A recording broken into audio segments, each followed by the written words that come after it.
le Seigneur pour ce temps qu'il nous donne. Béni soit le Seigneur de ce qui nous réjouit par la grandeur de ses œuvres et de ce qui nous instruit par la profondeur de sa pensée. Chers frères et sœurs, bonjour et merci de nous rejoindre encore à notre émission Mon mois dans le Seigneur. Quelle joie de vous retrouver aussi nombreux à ce premier jour de mois, un jour de bénédiction, le 5e mois de l'année. Nous remercions encore le Seigneur pour ce temps qu'il permet et surtout pour le canal de bénédiction, un serviteur de Dieu, un porteur de grâce, le bishop Jean-François Komoué. Bonjour bishop. Bonjour frère Arnaud, bonjour à nos amis internautes, vous qui nous suivez depuis toutes ces années. Nous sommes très heureux de vous retrouver effectivement en ce 5e mois, 5 qui est le chiffre de la grâce, donc en ce temps de grâce que le Seigneur nous permet de passer sur cette terre. Je prie personnellement que ce 5e mois soit pour vous un mois de bénédiction. Avant tout propos bishop, au nom de toute l'équipe de Mon mois dans le Seigneur, nous vous souhaitons joyeux anniversaire. Nous sortons à peine du mois de multiplication, alors nous prions que Dieu vous multiplie encore de nombreuses années. Amen. Merci beaucoup. L'ambassade des vainqueurs vient de finir sa convention nationale. Nous y étions. Ça a été un moment fort riche en bénédiction. Mais pour nos internautes, que devions-nous retenir de cette 8e convention des églises ambassades des vainqueurs? Frère Arnaud, merci beaucoup. Merci à toute l'équipe qui nous souhaite un bon anniversaire. Effectivement, le 26 avril, Dieu nous a permis d'accomplir encore, de terminer encore une année. Il faut savoir que nous avons eu un temps extraordinaire à l'ambassade des vainqueurs.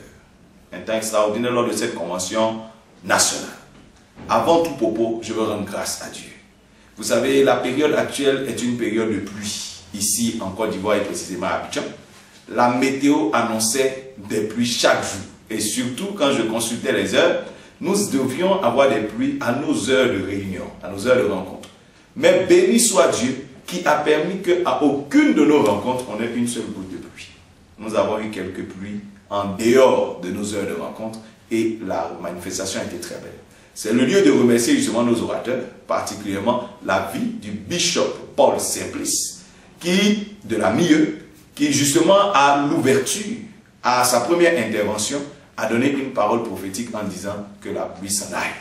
Il a béni le nom du Seigneur et voici justement sa prière a été exaucée. Je veux profiter de cette occasion pour dire merci et reconnaître la grandeur de la main de Dieu sur la vie de cet homme de Dieu. Il a été un canal de bénédiction extraordinaire pour nous. Il nous a permis de comprendre qu'entre Séné et Bossé, qui sont deux rochers, le rocher de l'instabilité et le rocher pointu, donc des difficultés, il y a toujours un passage que Dieu nous donne pour qu'on puisse atteindre notre double portion. Et il a prophétisé sur tous ceux qui étaient là. Il nous a ouvert la porte afin que chacun de nous puisse recevoir la grâce de la double portion. Et nous bénissons le Seigneur pour cela. Nous remercions également l'archevêque Kenneth Magnat qui nous était venu d'Atlanta. Aujourd'hui, il est retourné dans son pays.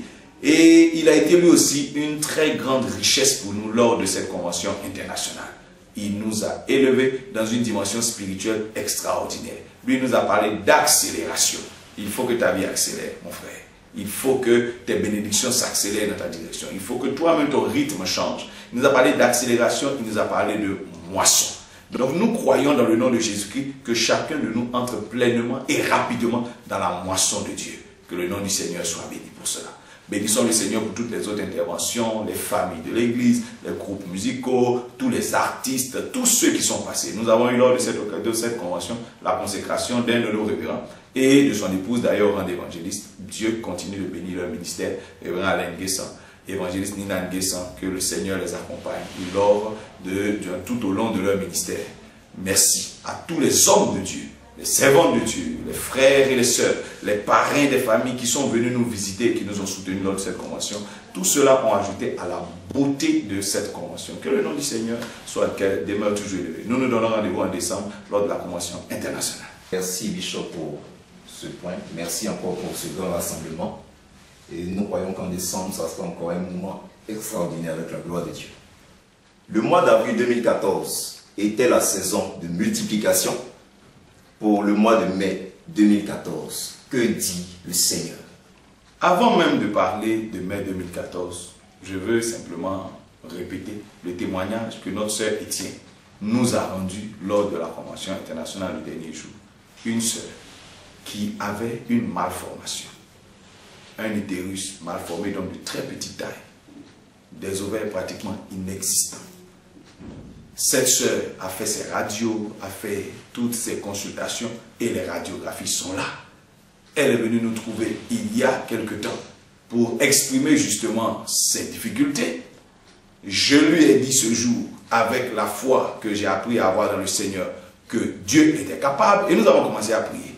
Aujourd'hui où je vous parle, et selon les témoignages qu'elle nous a rendus, les radiographies que nous avons vues, cette sœur est totalement guérie. Son utérus est de taille normale, ses ovaires sont normales avec un fonctionnement normal. Regardez que cette femme n'avait jamais eu de période de menstru, n'en avait pas connu. Elle était obligée de les déclencher à partir de médicaments. Mais aujourd'hui, tout va bien dans sa vie. Si quelqu'un qui n'avait pratiquement pas d'utérus a été rétabli par le Seigneur, ce n'est pas toi qui en as, qui a déjà des ovaires et qui semble être stérile que Dieu ne peut pas traiter. C'est un témoignage extraordinaire. Nous aurons l'occasion d'ailleurs de le mettre sur Internet afin que chacun de nous puisse être édifié par cette manifestation extraordinaire du Seigneur. Mais 2014, justement, nous entrons avec cette grâce, nous entrons avec ce témoignage. Mais 2014 est pour nous une saison d'extension. Il ne faut pas que vous restiez au niveau où vous êtes, il faut que vos limites s'étendent. Donc, mai justement est une saison d'extension. Et c'est en Genèse chapitre 26, la vie d'Isaac. Isaac, l'héritier d'Abraham, le fils légal d'Abraham, c'est à partir de lui que Dieu nous a parlé. La Bible dit que Isaac, en période de famine, s'est déplacé vers Guérar, croisé Abimelech. Et il s'apprêtait à aller justement en Égypte. Rappelez-vous que c'est comme ça que Abraham lui-même faisait lorsqu'il y avait la sécheresse. Et lorsque Dieu l'arrête et lui dit ne descends pas en Égypte, demeure dans ce pays, parce qu'il y a un serment que j'ai avec ton père, que j'ai établi avec ton père, et ce serment disait que je vais te multiplier, je vais te bénir, jusqu'à ce que tu couvres toutes ces contrées-là. Je les donnerai à toi et à ta postérité. Et la Bible dit alors, Isaac demeura là. Il sema en cette année-là, et Isaac moissonna au centuple. Alors il est devenu très riche, très puissant, menaçant justement la vie d'Abimelech. On a commencé à le chasser. Et lorsque petit à petit on le chassait, il s'est retrouvé finalement à Rehoboth, c'est-à-dire au large. Et là, il s'est installé. Donc cette saison est pour nous justement une saison où nous passons d'un niveau très limité à un niveau au large, si on peut dire, à Rehoboth. Donc c'est une saison d'extension. Que dit le Seigneur, que dit la révélation? C'était une saison de famine. Donc une saison difficile, une saison au contraire où tout se réduit. Votre joie se réduit.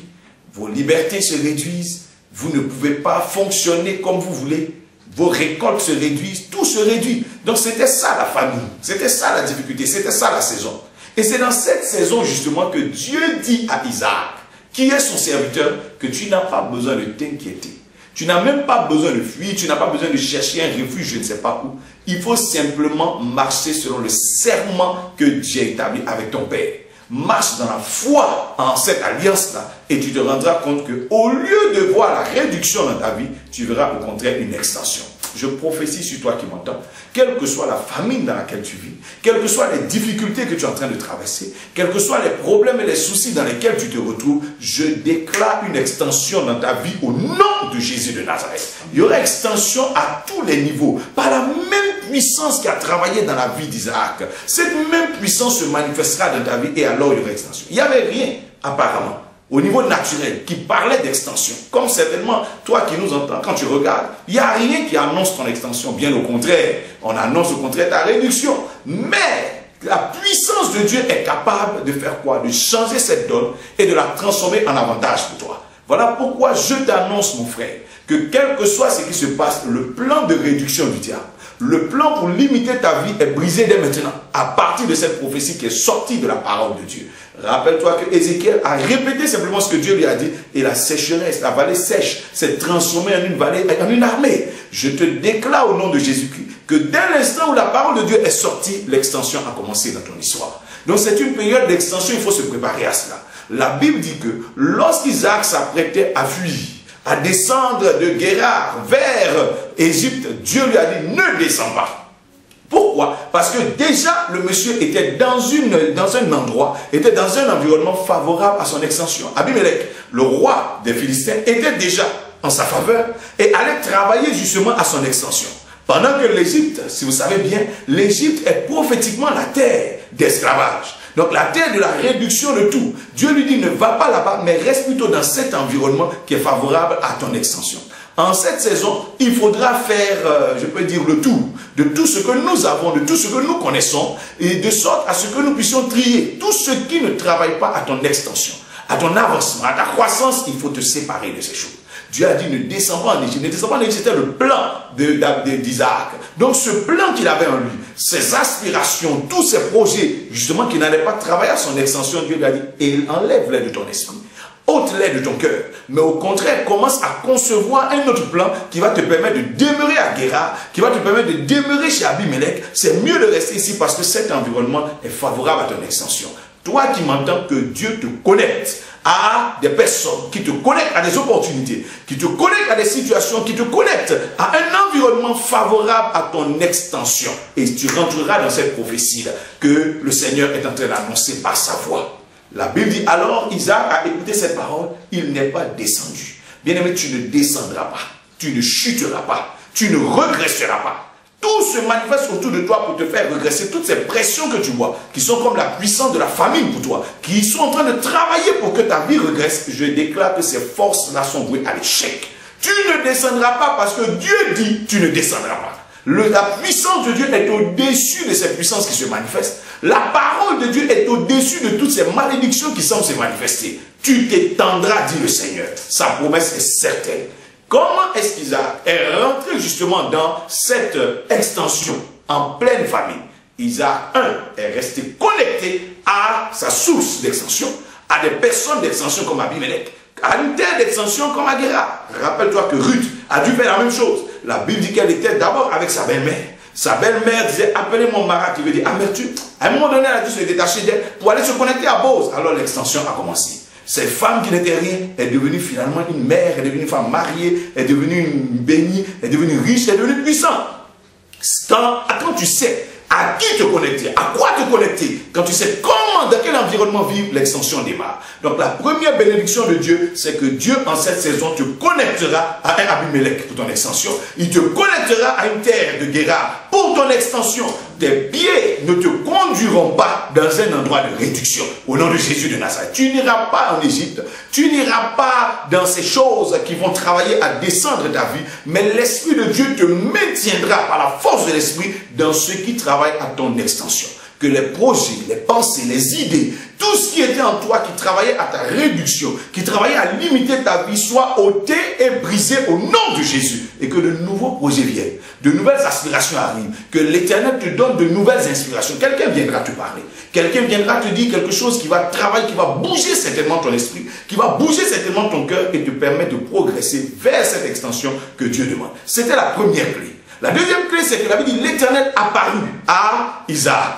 Voyez que quand Dieu apparaît quelque part, donc une révélation se manifeste, la puissance de Dieu se manifeste, on voit alors la personne de Dieu venir parler à Isaac, quelque chose de nouveau commence. Vous savez, la plupart du temps, nous les chrétiens, nous les enfants de Dieu, nous savons marcher, mais nous ne savons pas comment permettre à Dieu de rentrer dans nos activités. Comment permettre au Seigneur d'agir pleinement dans nos activités. Rappelez-vous que Joseph a dit quoi? La Bible dit, au temps de Joseph en Genèse 39, Joseph descendit en Égypte, l'Éternel fut avec lui et la prospérité l'accompagna.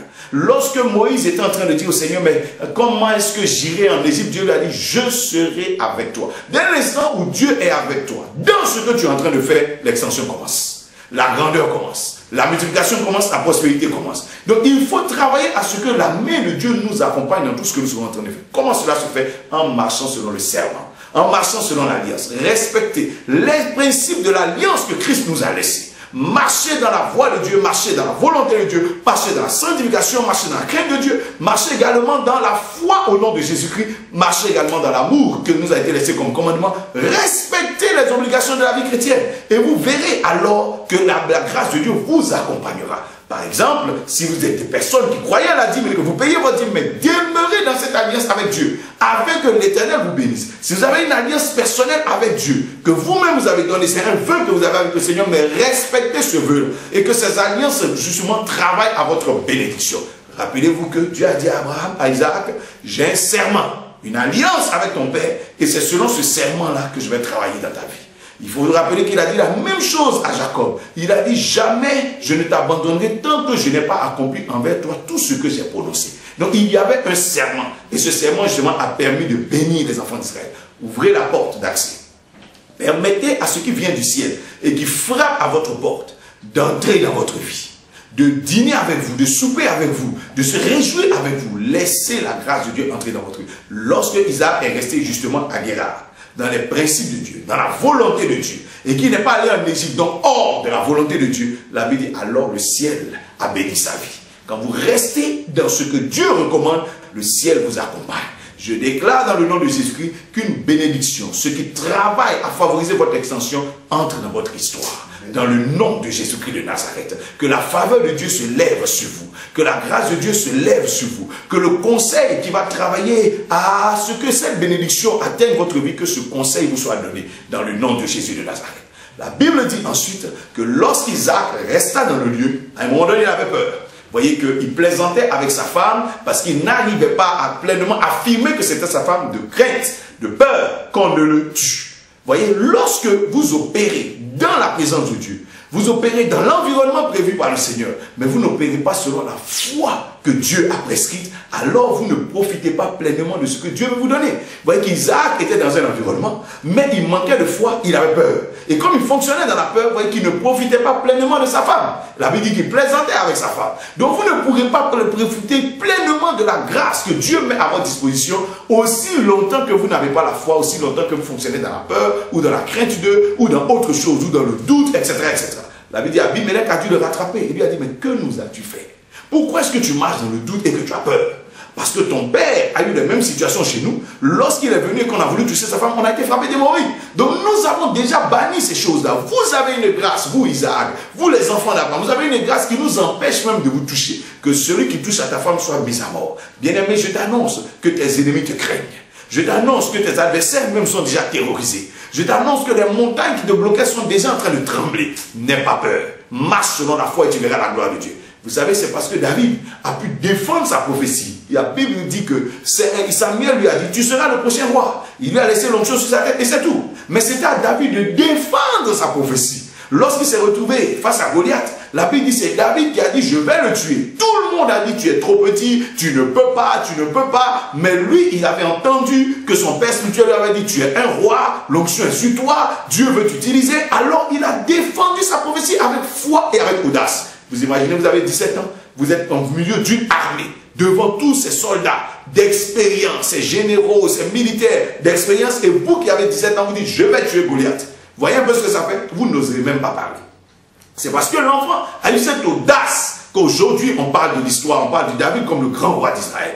Bien aimé, si vous n'avez pas l'audace de défendre votre foi, si vous n'avez pas l'audace que Bartimée a eue, au milieu des gens qui voient clair, au milieu des gens qui sont capables de l'aider, si vous n'avez pas l'audace qu'il a eue pour crier malgré tout ce qu'on lui disait, tais-toi, vous ne verrez jamais la grâce de Dieu. C'est parce que justement, vous fonctionnerez dans cette foi-là que vous verrez la bénédiction de Dieu arriver dans votre vie. Lorsqu'Isaac alors est sorti de la peur, il est sorti de la crainte, il est sorti des doutes, et qu'il a commencé à fonctionner en plein régime, je pourrais dire.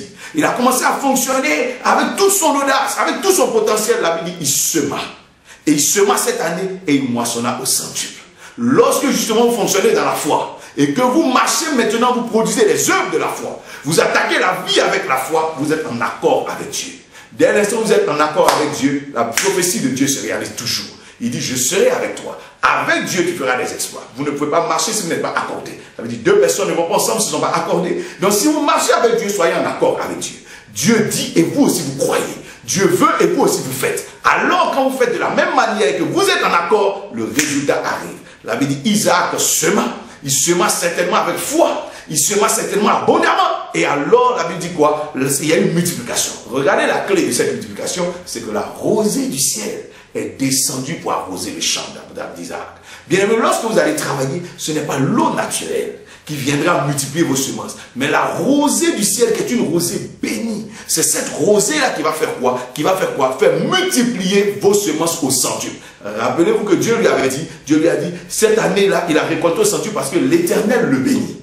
Rappelez-vous que quand Isaac lui-même bénissait, c'est ce qu'on donne. Il a dit à son fils que la rosée du ciel que j'ai t'accompagne et bénisse tout ce que tu vas faire. Donc c'est ce que lui-même il a vécu. La rosée du ciel arrosera vos champs, arrosera vos entreprises, arrosera vos investissements. Au lieu d'avoir une multiplication naturelle, vous aurez une multiplication divine, une multiplication spirituelle, une multiplication extraordinaire. C'est alors que vous passez au large. La Bible dit, quand le monsieur a prospéré de cette manière, Abimelech qu'il avait reçu était étonné.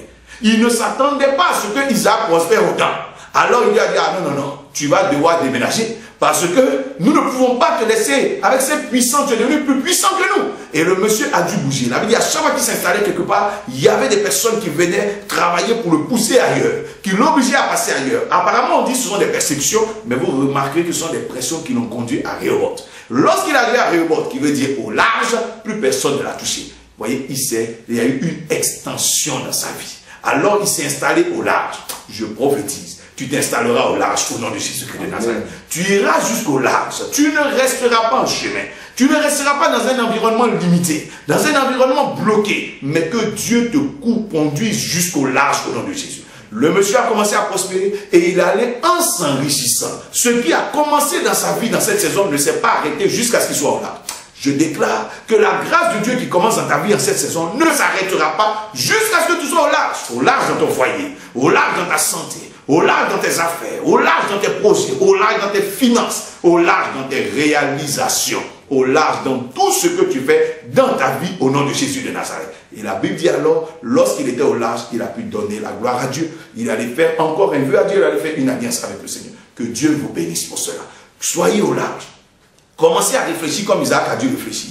Commencez à vous étendre. Isaac semait, mais il ne pensait pas quitter le lieu où il était. Parce que lui-même ne s'attendait pas à récolter au centuple. Commencez déjà à prévoir, parce qu'il y aura une extension dans votre vie. Commencez déjà à étendre vos limites. Commencez déjà à prévoir les choses. Dieu va vous visiter. Je bénis votre vie par la rosée du ciel. Que la rosée du ciel repose sur vous. Que la rosée du ciel permette une multiplication abondante dans votre histoire. Au nom de Jésus de Nazareth. Merci Seigneur. Amen. Amen.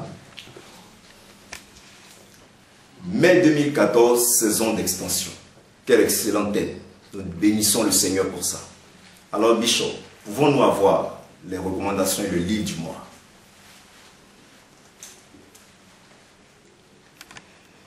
En termes de recommandations, vous voyez que Isaac a dû faire quoi? La Bible dit il a vu Dieu s'adresser à lui. Bien-aimé, développez votre communion avec Dieu. Ne laissez pas votre communion avec Dieu s'éteindre. Aussi longtemps que la flamme du Seigneur continue de brûler dans votre vie spirituelle, alors Dieu peut se révéler à vous. Et alors l'extension peut commencer. Le plan caché de Dieu dans votre famille peut se révéler à vous. Allez dans la présence du Seigneur. D'ailleurs, j'ai recommandé à ce que nous ayons 5 jeûnes durant cette période. 5 qui parlent du chiffre de la grâce. Le 5 du mois. Donc chaque 5 jours, nous jeûnerons à partir du 5 du mois. Donc le 5 mai, vous entrez en jeûne et vous finissez à 5 heures du soir. Ça veut dire donc à 17 heures si vous voulez, ou à 5 heures dans l'après-midi. Le 5, le 10 mai, le 15 mai, vous faites la même chose. Le 20 mai, vous faites la même chose. Et le 25 mai, vous faites la même chose. Couvrez votre mois. Ça fera 5 jours de jeûne. Mais des jeûnes justement pour réclamer la grâce de l'extension. Des jeûnes pour réclamer la puissance de l'extension dans votre vie. Vous ne resterez pas là où vous êtes. Dieu veut vous faire avancer. Dieu veut vous faire bouger. Il a des bénédictions pour vous. Jésus-Christ est mort, le serment a été établi. Il faut que vous en bénéficiez. Il a dit que nous irons jusqu'aux extrémités de la terre. Vous devez vous étendre jusqu'à vos extrémités à vous. Vous devez vous étendre et atteindre les limites. C'est pour vous, au nom de Jésus. Donc déjà en termes de communion, marchez comme ça.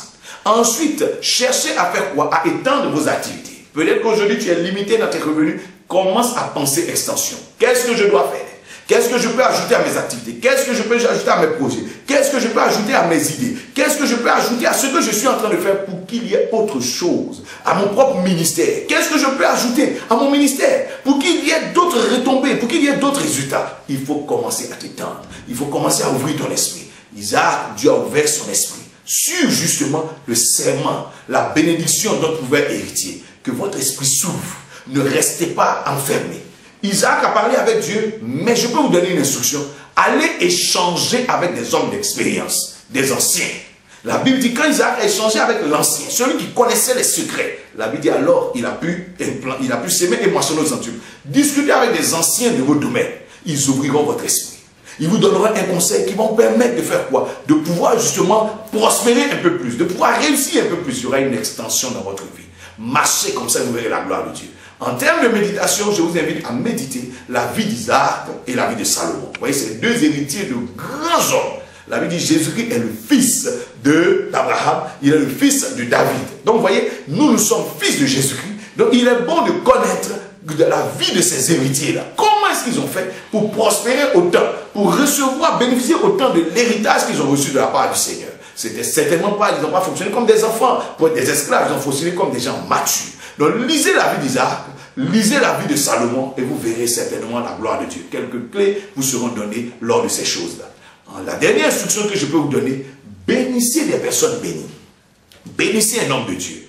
Bénissez votre père spirituel. Bénissez quelqu'un qui est béni, afin de rentrer dans ses alliances, afin de rentrer dans la grâce qui est dans sa vie. La Bible dit une femme a reçu Élisée chez elle. Et cette femme était avec son mari. Leur famille n'était très limitée. Un homme et une femme. Mais lorsqu'ils ont reçu Élisée dans leur maison, et la Bible dit qu'ils ont béni Élisée, Élisée a déclaré que l'année prochaine, il y aura extension dans votre famille. Il y aura un enfant. Il y aura un futur.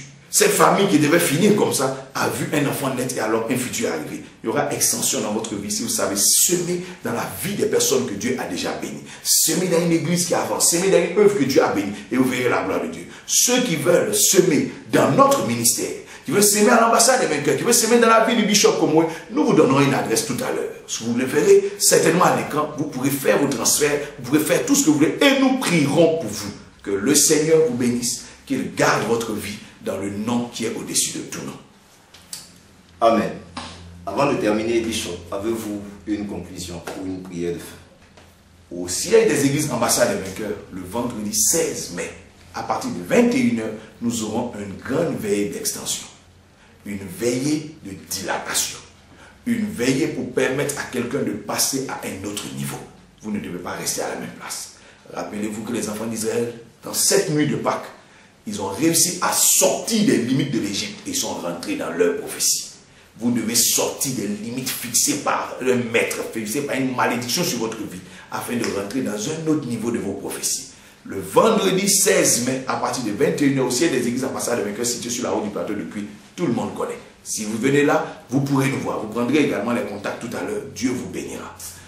Je prie, dans le nom de Jésus de Nazareth, que le sang de Jésus-Christ, qui a coulé à la croix de notre alliance, que ce sang parle en votre faveur. Amen. Au nom de Jésus de Nazareth, afin que toute autre voix qui provoque la famine dans votre histoire se taise par la puissance du Saint-Esprit. Que toute bouche, que toute personne, que toute opportunité, que toute situation qui travaille contre vous soit réduite à néant au nom de Jésus-Christ.